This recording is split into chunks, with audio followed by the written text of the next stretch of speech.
Let's continue on to Section 2 of the Supports Intensity Scale Adult Version, SIS-A, which covers 6 life activity subscales: home living activities, community living activities, lifelong learning activities, employment activities, health and safety activities, and social activities.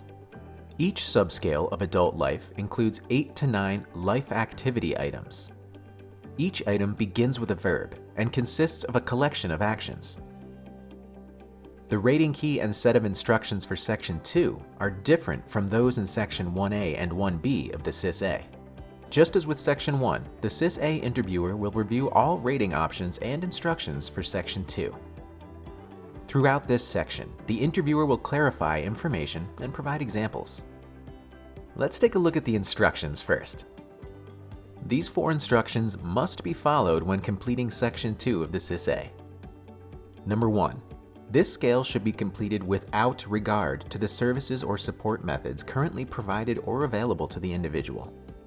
An open mind and discussion is important to identify needed supports versus those that are inaccessible, convenient, or have yet to be tried.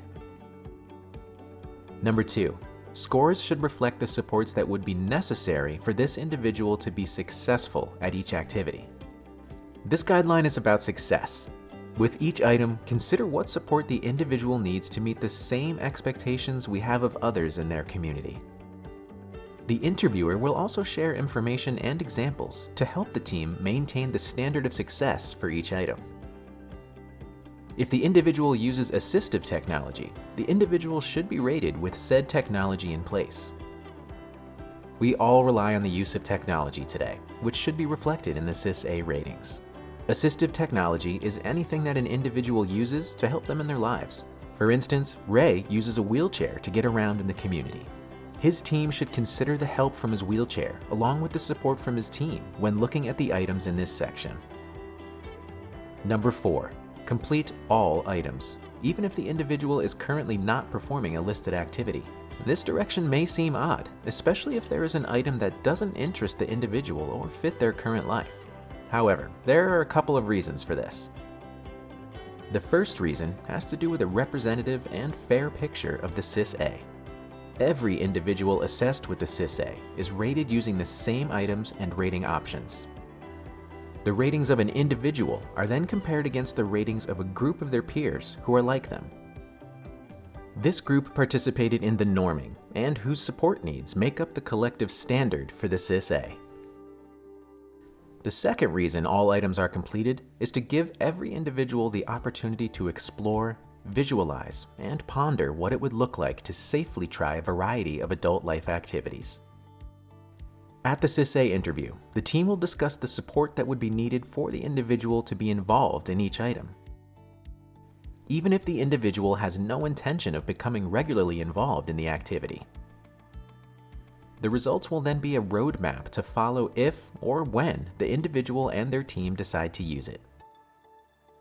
Now that we've talked about the rating instructions, let's discuss the rating key, which consists of 3 rating components with numbered rating options. Recall that in the What is SIS-A video, we briefly looked at the rating options. Remember, there are 5 rating options, ranging from 0 to 4. One rating option for each component is selected based on the support that would be needed for the person to be successful at each activity. To understand how best to rate an activity item, let's look at how the rating options work. There are 3 rating components that work together to show the overall support needs of an individual for every item in Sections 2 and 3. The rating components include type of support, frequency of support, and daily support time. All 3 components are used in combination for the best representation of overall support needed for the item. Intensity can be shown in any component and/or any combination of rating options. Ratings are often determined by discussing what the focus of an item is, what is common for adults in the community, and how the individual's character and personality factor into an activity item. It may also be helpful to consider a time frame of the next several months for that activity, especially if it's an item that the individual isn't currently taking part in. For example, there's an item about taking care of clothes, such as laundry. If the individual being assessed doesn't currently do their own laundry, it may be helpful for the team to consider what support would be needed if the person were to do their laundry over the next several months.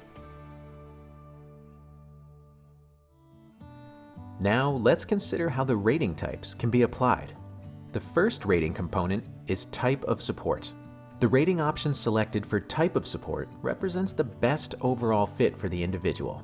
If the support is most common or happens most often, it is referred to as the dominant support.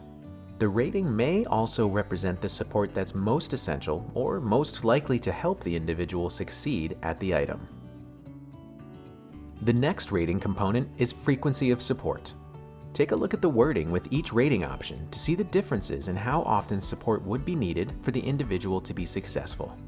Notice that a 0 rating is used for none or less than monthly support. Keep in mind, with frequency of support, this rating represents how often support would be needed, which may be different from the time it takes a person to complete an item. For items that the individual is not familiar with or currently completing portions, it may be helpful to think about if that individual had the opportunity to complete an activity over the next several months, how often would support be needed?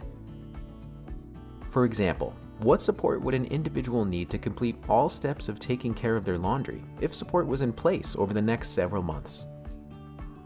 To determine the rating for frequency, first think about how often the item occurs. Consider how often do other adults in your community complete the same task, and how often would support be needed for success in the individual's lifestyle. Once the frequency of the activity is determined, consider if support would be needed every time for the individual to be successful. The final rating component is daily support time. Notice the range of time that each rating option offers. Keep in mind how much total cumulative support time would be needed for the individual to be successful at an item on a typical day. Cumulative means the total time to provide needed support is added up on an average day, based on the focus of the item, includes support time needed in different environments and from multiple supporters. To summarize, Section 2 consists of 6 life activity subscales, each made up of 8 to 9 adult life items. 4 instructions are followed when completing this section of the SIS-A. 3 rating components, each containing 5 rating options, work together to reflect the support needed for the individual to be successful in every item.